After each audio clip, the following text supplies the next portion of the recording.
গত 19/4/2026 রাত অনুমান 1:30 ঘটিকার সময় নাজিরপুর থানাধীন কলার দোয়ানিয়া ইউনিয়নে মোহাম্মদ নাজমুল হাসান এর বাড়িতে একটি দুর্ধর্ষ ডাকাতি হয়। এই ডাকাতিতে ওনারা যারা ছিলেন বাড়িতে তারা বলেছিলেন যে আনুমানিক 6 থেকে 7 জন ডাকাত ওনাদের ঘরে প্রবেশ করে এবং ঘরে প্রবেশ করে ডাকাতির চেষ্টা করে। তো ওই সময়ে একজন ডাকাতকে বনপিটুনিতে উনি ডাকাত মারা যায়, দুলাল রানী নামক একজন ব্যক্তি। এরপরে আমরা ঘটনাস্থল থেকে ওনাকে আমরা নিয়ে আসি এবং হসপিটালে ভর্তি করি, কিন্তু হসপিটালে আসার পরে উনি মারা যায়। এরপরে আমরা এই ঘটনা তদন্ত করার জন্য আমরা বিভিন্ন কাজ শুরু করি। আমাদের বরিশাল রেঞ্জের ডিআইজি স্যার এবং পুলিশ সুপার স্যার আমাদের স্যারদের দিক নির্দেশনায় আমরা এই ঘটনা ইতিমধ্যে আমরা উদ্ঘাটন করতে সক্ষম হয়েছি।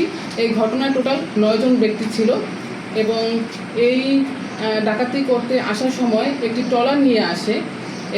আসার পরে 2 জন ট্রলারে থাকে আর বাকি 7 জন এই যে ঘটনাস্থলে যায়। তো আমরা ইতিমধ্যে আপনারা জেনেছেন আমরা ইতিমধ্যে একজনকে গ্রেপ্তার করে নিয়ে আসছি মাদারীপুর থেকে এবং র্যাবের সহায়তায়। যিনি আটক হয়েছেন তার নাম আব্দুল আজিজ। তো আর বাকি যে আসামি তাদেরকে আমরা গ্রেপ্তার প্রক্রিয়াধীন। ধন্যবাদ।